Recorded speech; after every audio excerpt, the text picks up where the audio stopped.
Revenge of the Ninja, 1983, is pure 80s B-movie goodness, one of those martial arts flicks that jump-started the whole ninja craze in America. Directed by Sam Furstenberg and brought to you by the notorious Cannon Films, it's technically the second chapter in their not-very-connected ninja trilogy. This movie is non-stop mayhem. There's over-the-top action, cheesy one-liners, handmade practical stunts, and a plot-juggling family revenge, drug smuggling, and shady ninja clans. Speaking of gold mines, this thing was made for just $700,000 but raked in over $13 million in the US, which is a sweet $38 million if you adjust for today's dollars. Cannon knew people were hungry for ninjas, and boy, did they deliver. So what's the story? The main dude is Sho Kusugi, a legendary ninja who just wants to chill in Japan until a rival clan wipes out his family. Yeah, the opening goes hard. Sho runs off to Los Angeles with his little son Kane and his awesome, wise grandma, opening an art gallery full of antique dolls.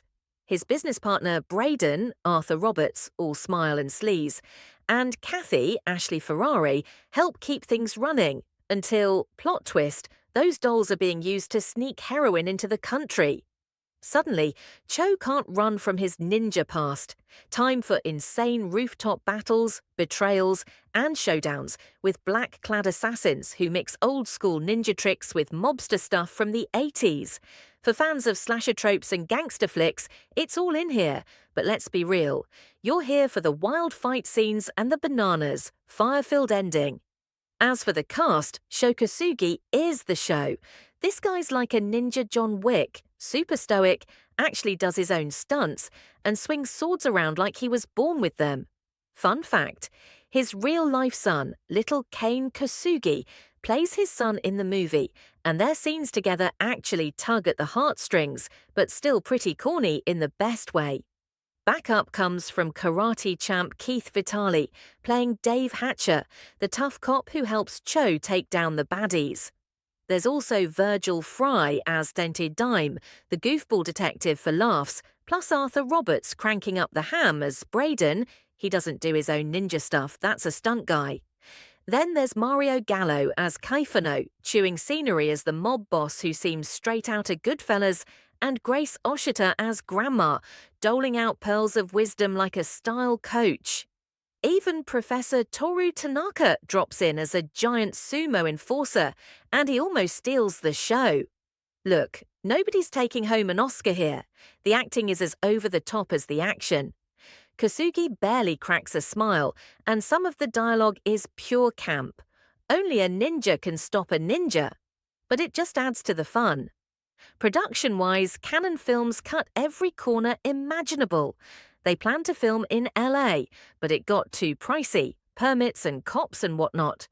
So they packed up and landed in Salt Lake City, Utah, where everything was dirt cheap and they could pretend it was California, just ignore the snowy rooftops in LA. Director Furstenberg had 28 days, non-union crews, and Kusugi himself helping with ninja knowledge.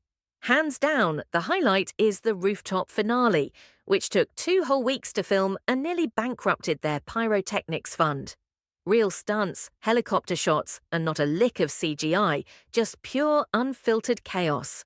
Plus, the soundtrack goes full synth and taiko, so 80s it hurts in a good way. Revenge of the Ninja dropped in theaters in September 1983, riding the big ninja trend and doing way better than anyone expected. $13.2 million US box office, and tickets flying off the shelves worldwide, like 333,000 in West Germany alone.